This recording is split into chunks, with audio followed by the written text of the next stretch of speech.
په غوږ کې دوا اچولو حکم څه دی؟ روژه کې بعضې خلک غوږونو په بیماري باندې اخته وي، نو غوږ کې دوا اچي، آیا په دې باندې روژه ماتیږي که نه ماتیږي؟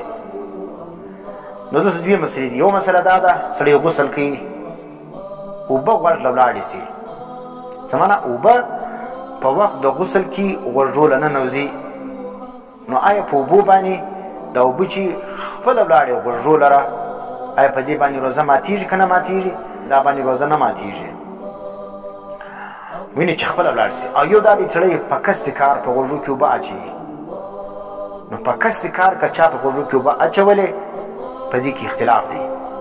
صحیح قول دا دی چې په دې باندې روزه نه ماتیږي، بعضې علما ماتیږي، لیکن احتیاط دغه دی په غوږو کې په کستې کار اوبه نه واچوي، ځکه اختلاف دی. او لیکن صحیح قول ما دا دی چې په غوږ کې په کست کار اوبه واچوي او که خپله ولاړې سي په دې باندې روژه ماتیږي نه. دا خو د اوبو مسله سه. او بل دا دی په غوږو کې دوا اچول. ګوره د دوا او د اوبو فرق دی. په غوږ کې تیل اچول، په غوږ کې دوا اچول، په دې باندې روژه بالاتفاق ماتیږي. په روژه کې به په غوږ کې دوا نه اچوي، په غوږ کې به تیل نه اچوي، نو دوا یا تیل که په غوږ ولیدل په حالت د روژې کې په دې باندې روژه ماته ده.